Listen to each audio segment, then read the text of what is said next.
Bonjour, bonjour, on est au Computex, on est chez FSP qui fête ses 30 ans cette année. Tout à fait.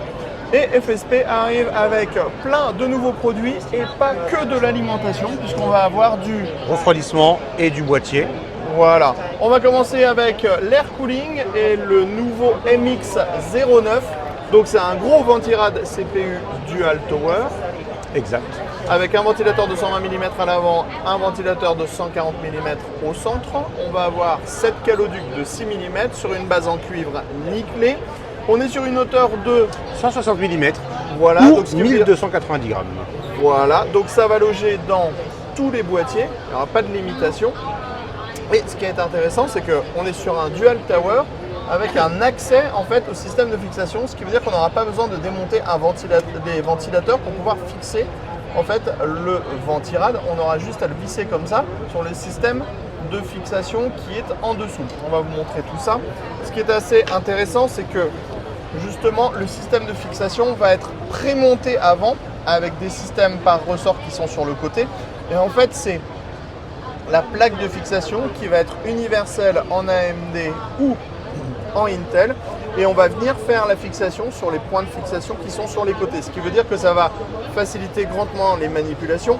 On va d'abord monter la backplate et ensuite on va poser le ventirad CPU, et grâce au système breveté qui permet de passer la tige entre les deux tours, on va pouvoir monter le ventirad facilement. Au niveau du tarif, on sera sur 99 $. Quand on parle de dollars, ça veut dire que c'est prix hors TVA, donc il faut ajouter la conversion plus la TVA, donc on sera sur un ventirad qui sera vraiment haut de gamme. Sébastien, je te laisse parler Le du water cooling avec la série AP en 24, 36, 42, donc 240, 360, 420 mm. Le design est plutôt simple. On est sur du rond avec un top qui pivote, un éclairage RGB sur les ventilateurs, sur le top de la pompe ainsi que sur le côté, des tuyaux gainés assez longs. Que dire de plus? À l'intérieur, c'est du système Appaltec de dernière génération, donc pas de problème normalement à ce niveau-là. Donc on a une pompe qui sera en gestion du chaud, gestion du froid. Tout à fait, c'est à double compartiment. Et ce qu'on a bien aimé, avoir en main, puisqu'on ne peut pas voir là derrière exactement comment c'est fait, les câbles en fait des ventilateurs viennent passer dans des petits caches Ouais, en métal. Alors ça franchement, on a c'est une sorte super de- intelligent. ouais, on a une sorte de gouttière en acier en fait qui va permettre de dissimuler les câbles, ce qui fait qu'on a un montage qui est beaucoup plus propre. Alors moi je vais pouvoir vous donner tous les tarifs parce que j'ai noté tous les tarifs sur mon petit papier. Je vous montre mon petit papier avec mes petites notes. Sur le 240 mm, on sera à 99 $. Sur le 360 mm, on sera à 139 $. Et sur le 420 mm, on sera à 199 $. Ensuite, on va vous parler du boîtier avec le Cut 593. On vous montre d'abord le boîtier classique et on verra le boîtier monté après. On est sur un boîtier qui est moyen grand tour, compatible ATX, EATX. Je ne suis pas sûr du EATX. Attendez, je sors ma fiche. Oui, EATX, donc j'avais raison. Et le boîtier déjà, alors le design est assez slick, ça fait penser, c'est assez épuré. On est sur des matériaux qui sont principalement en plastique, vous allez comprendre pourquoi, parce que le tarif est assez intéressant. Et le boîtier va arriver avec 3 façades, n'est-ce pas Maryse? Tout à fait, mais pour l'instant nous n'en avons qu'un deux. Alors c'est très simple. Ultra Airflow filtré. Airflow filtré avec un textile, donc à remettre en place, hein, c'est pas compliqué, c'est comme ça, c'est aimanté. Il y a des petits clips dans le bas. Ah, je quand l'ai mis à l'envers, même. je l'ai mis à l'envers, j'avoue. Voilà, donc avec la face avant en tissu. Et la métal, on la verra juste après. Voilà, et après on va avoir une partie en métal qui va venir reprendre en fait la forme et les ronds du dessus. Ce qui est intéressant aussi, c'est que sur le côté, tous les dispositifs qui vont permettre de dissimuler les caches. Alors attention, on est sur des prototypes hein, pour le moment. En fait, c'est aimanté, donc ça va pouvoir se démonter comme ceci et on va pouvoir accéder facilement aux emplacements.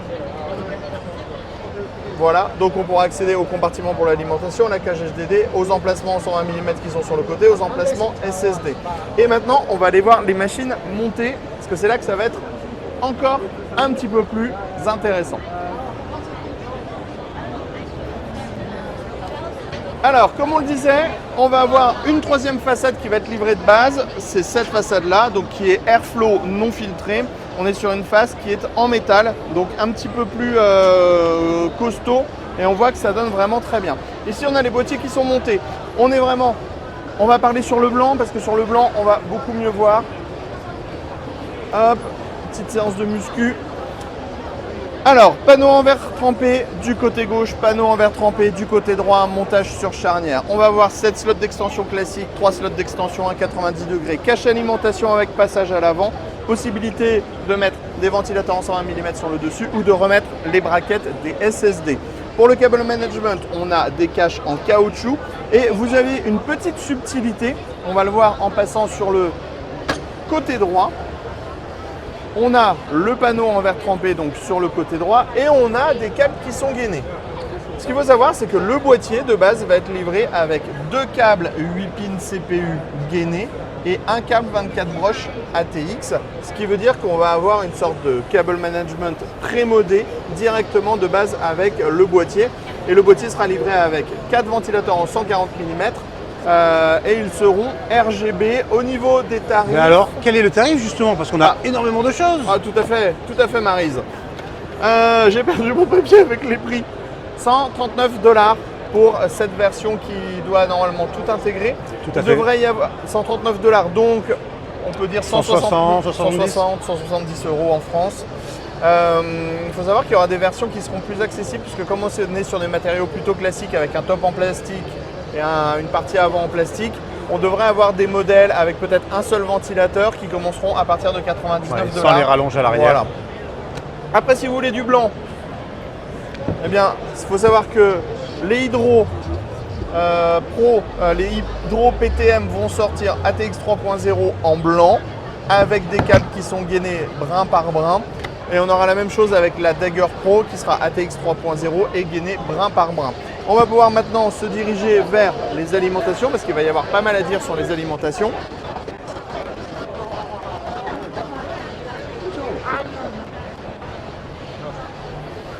Alors, on attend toujours un prototype, on ne sait pas si on l'aura pour la vidéo ou non. On commence avec cette alimentation qui est la Canon Pro. La Canon Pro, je vous montre, elle est juste... elle est énorme. Je pourrais faire ma séance de musculation avec tous les matins. Seb, tu soupèses? Non, c'est super lourd. C'est super. Clairement, c'est super lourd.